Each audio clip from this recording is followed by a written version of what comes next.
2003, when President Kibaki took over, the debt in Kenya was 600 billion Kenya shillings.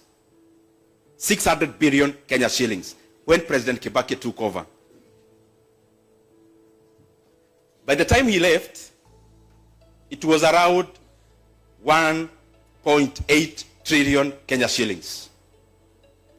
And therefore, President Kibaki borrowed roughly, because there are some decimal points, around 1.2 trillion Kenya shillings for the entire 10 years he was president.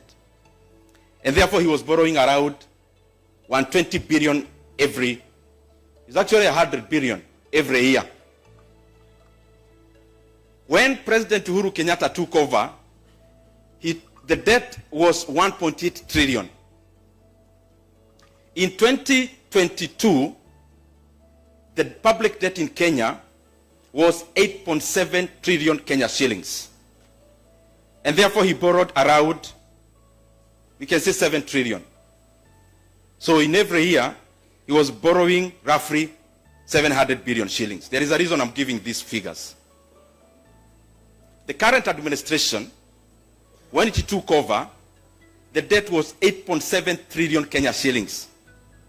Now, as we talk with you today, the legal debts, because there are others which I'll talk about, the legal debt is 12.5 trillion Kenya shillings. And therefore, in that span of less than 3 years, Kenya has borrowed 3.8 trillion Kenya shillings.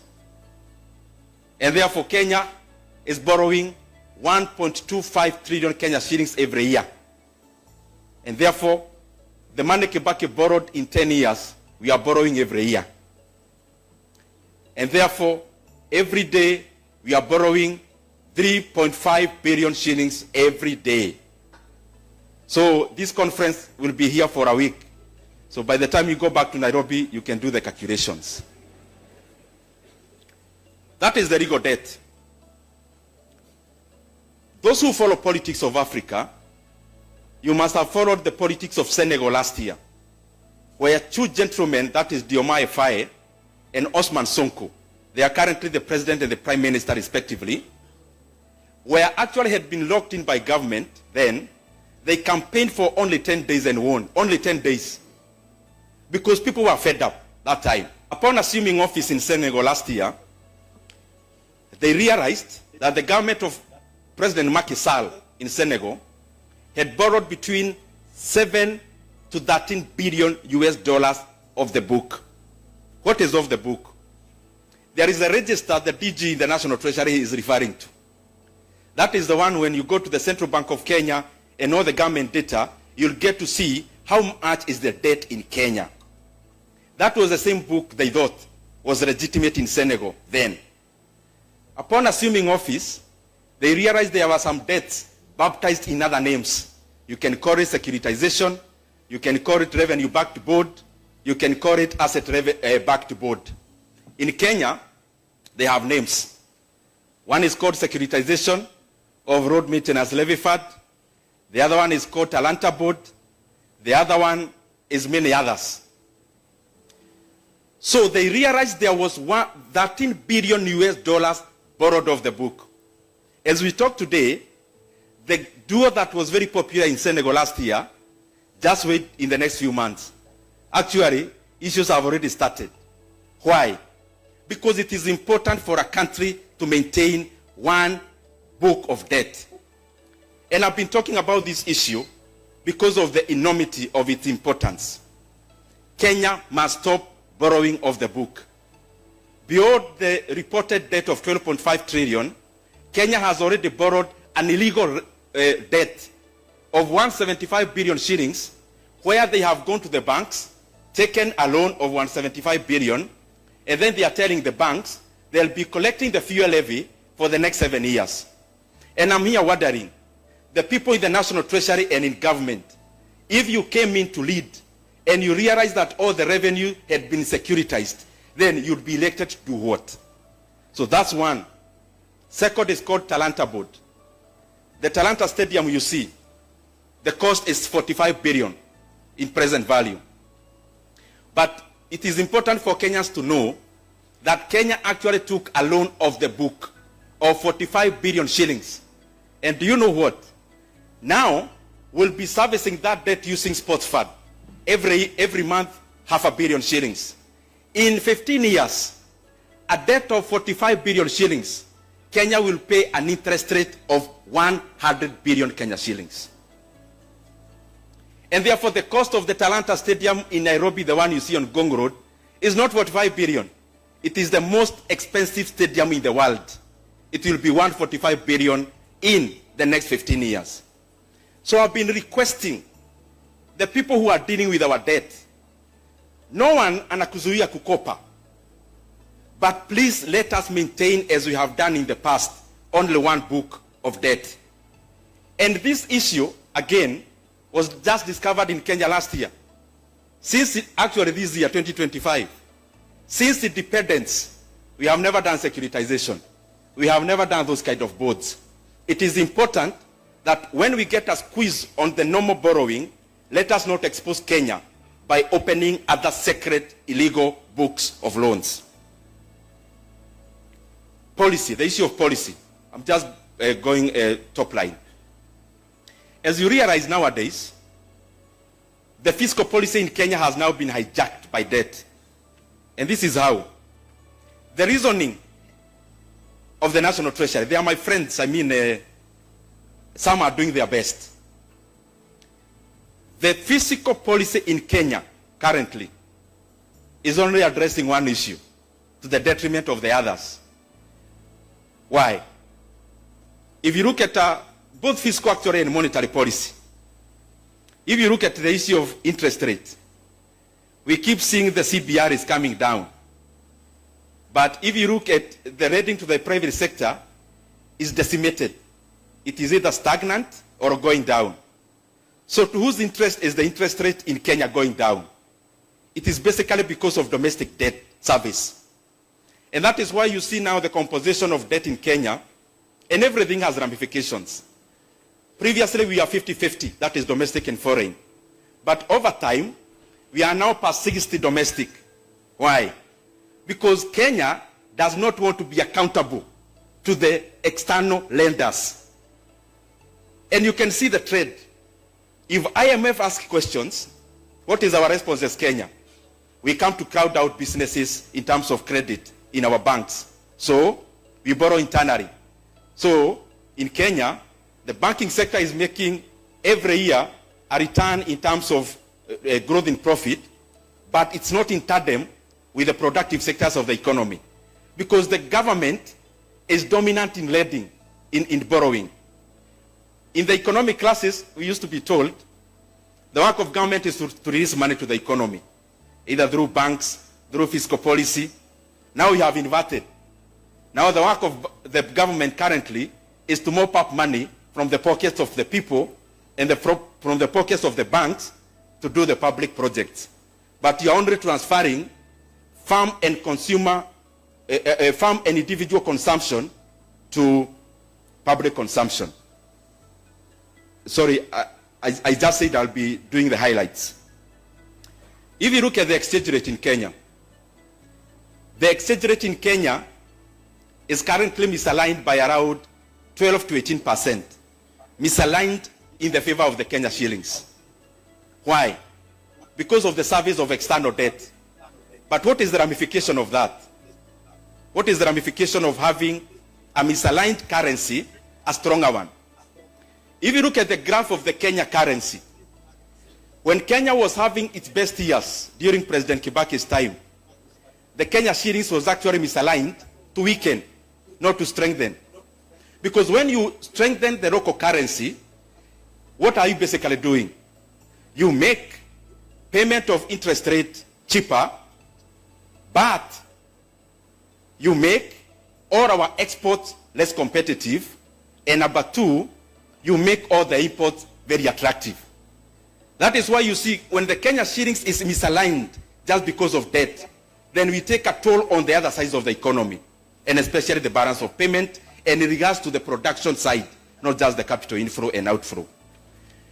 Let me, as I come to the conclusion,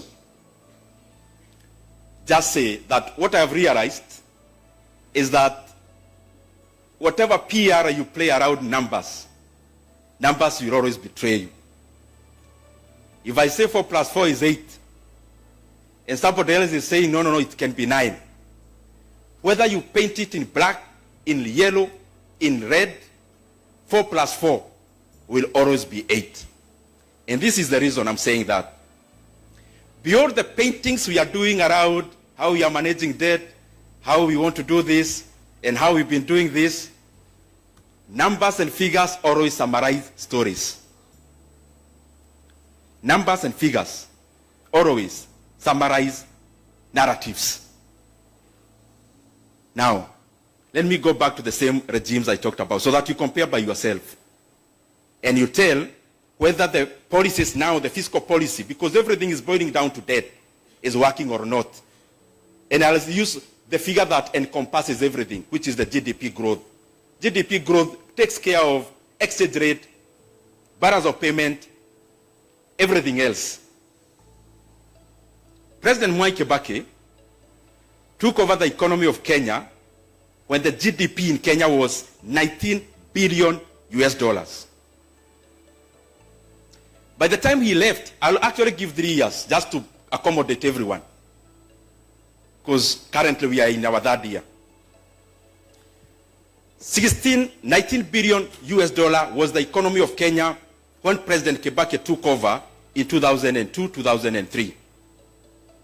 In his first 3 years, up to 2005, the GDP of Kenya was 26 billion US dollars.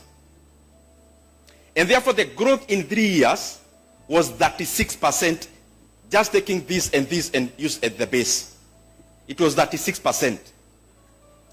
When President Uhuru took over in 2013, the GDP of Kenya was 61 billion US dollars. In his first 3 years, the GDP of Kenya was 74 billion US dollars. And therefore the economy of Kenya by then grew by 21% in 3 years. Now, the current administration took over when the GDP of Kenya in almost 2023, 2022 was 114 billion US dollars. We are projecting the economy of Kenya to be 131. We are not already there because it's by the end of the year. But the projection by the end of the year, it will be 131 billion US dollars. So if you do the math in dollar terms, that is 14.9%. Now, all of us, most of us here, did NEC exams, which was out of 100. And for you to do CPA, I think most of you got A's in many things. So for us to come closer home and NEC, let's multiply by 2 so that we see. Because our mentality is NEC, even me. I mean, everything I mark is about NEC. So if you times by 2, that exists by 2, that comes to around 72%. In NEC, what is grade is that? What is 72% in NEC? Isaidieni tafadhali nyinyi watu wa CPA. What is 72% in NEC? Anyone who did a NEC exam lately? Especially this is a KCP, KCSE. I think over time it was an A or something. Now, 21 times 2 is 42%. What is 42% in terms of NEC? That is, after Kibaki, that's the one that was following. Currently, after 3 years, it is 14.9%. What is 14.9% times 2? It is what? No, first say the number before you say the grade. 14.9% times 2 is what? 29.8, is it? What grade is it in NEC? What grade? Are those my figures? You can go to KNBS, CBK. I have used government data. Let me also come back home as I finish. Regionally. And these things I'm saying them because we need to be frank about our country so that we know where do we get from where we are. In the year 2024, In the year 2024, Kenya grew by 4.7%. I have tried to take many sources and average them. World Bank, UNDP, Kenyan figures, and average them. So the Kenyan GDP grew by 4.7% last year. How did our neighbors fare? Uganda grew by 6%. Tanzania, I have actually taken all the sources and averaged. Tanzania grew by around 6.1%. Rwanda grew by over 8%. So I am talking about this so that Ethiopia grew by around 7%. So we need to know, when we reflect about what we are doing in Kenya, beyond the story we are giving, we need to look at the underlying. The other day I heard Kenya was to be closed for celebrations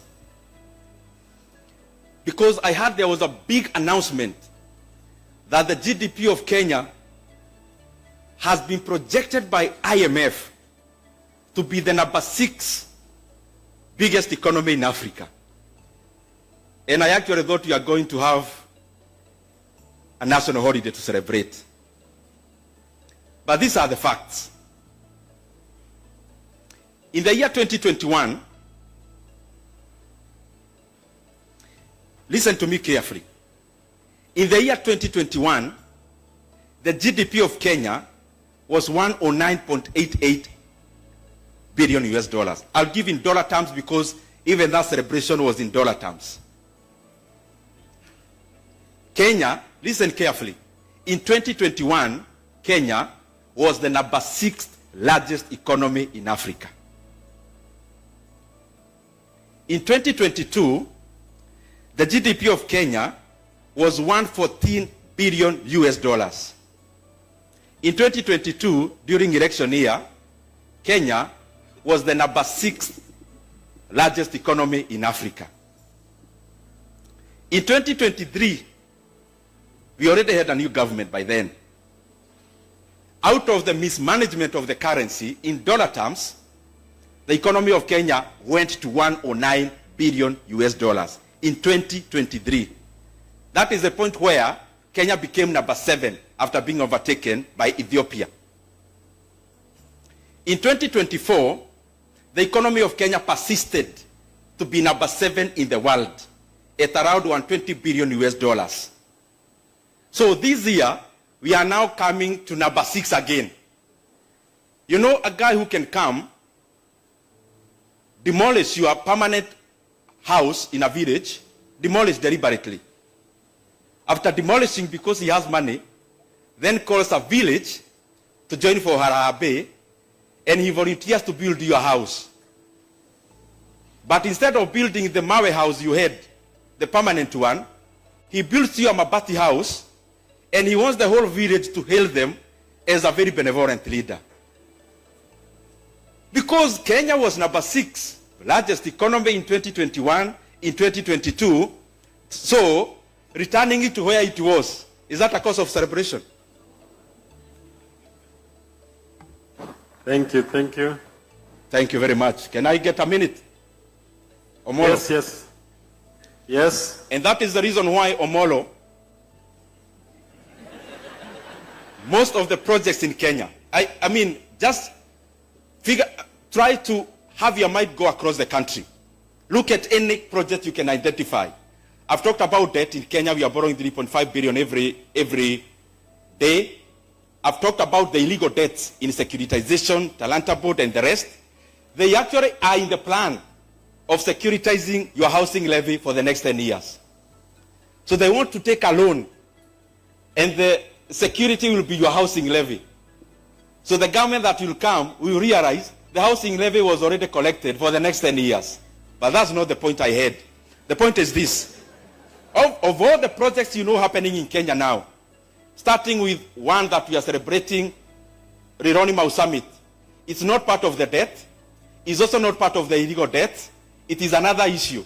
It is your pension money through NSSF that is building that road. So it is not the borrowed money I talked about. It is also not the illegal boats. It is also not the securitization. It's also not your taxes. Talk about a project like Nyota. You must have heard every government official talked about Nyota. It's also not Kenyan money. It's World Bank money. The expansion of Pangani, Muthaiga, Kiambu, Duberi Road is also not your taxes. That is Chinese money. The smart city project happening in Nairobi is also not part of your taxes. That is South Korean money. Any project you may talk about, even Talanta Stadium, is also not part of the debt I talked about, is also not part of your taxes. That is an illegal debt. So the question I have, and the DG I'm sure is listening, where are you taking the money you are borrowing? And where is then the taxes going? Because you'll tell us about budget support. Which budget support? Lecturers are striking for 42 days because of 7 billion. JSS interns, we are still debating about their confirmation. Capitation, the government now wants to reduce school fees for the scholars, capitation for the scholars, and the parents in Kenya will be paying over 20,000 shillings for day school from January, according to the circular that was sent by government this term. Thank you very much. Thank you, thank you. Thank you, Mheshimiwa. You brought out